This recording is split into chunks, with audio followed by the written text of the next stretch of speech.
Welcome to the Daily News for December 4th with Geoffrey Thomas. AirHelp, which looks after compensation claims, it's European based, has released its annual best airline rankings.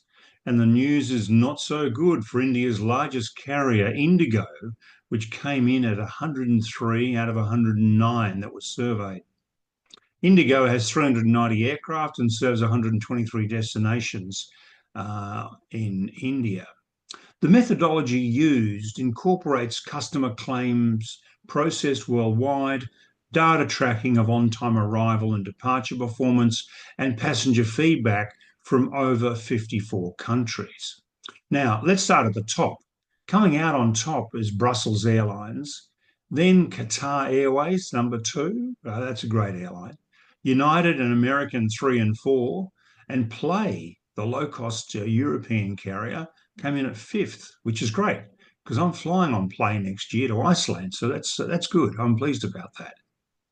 But at the bottom, Air Mauritius, I'm surprised about that at 101. Tarim, well, I don't know much about Tarim, they're 102, but then Indigo are 103. And now Indigo, in a statement, said, we challenge the survey's credibility, and they've cited lack of transparency regarding the methodology, the sample size from India, which apparently was really small, and the adherence to global aviation compensation guidelines. They say those emissions cast doubt on the viability of the survey. That's an interesting survey from AirHelp. Now, talking passengers and complaints and issues, passenger demand has gone up in October, according to the International Air Transport Association. It's released the October data, and what it shows is that passenger numbers measured as far as revenue passenger kilometres, that's the number of passengers times the distance they travel, is up 7.1% compared to October last year. But this is the interesting thing.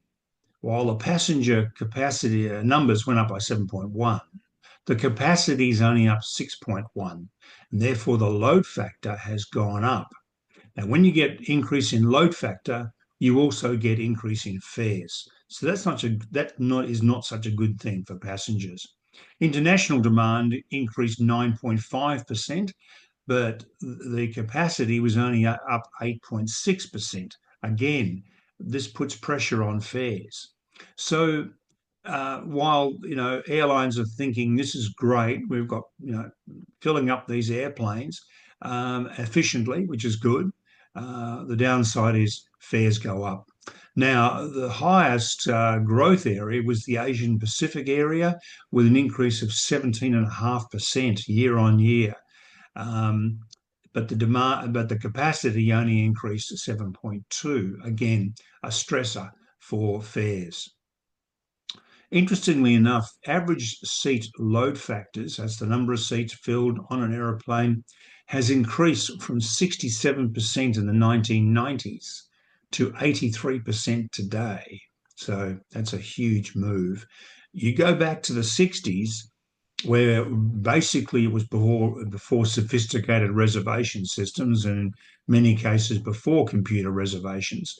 The seat factor back then was about 50%. So we've come a long way since the 50s and even the 1990s. Now, JetBlue, the US carrier, which is one of the best, is cutting, unfortunately, several routes as part of its latest network shake-up, according to a memo that's been cited by the website AvGeeks.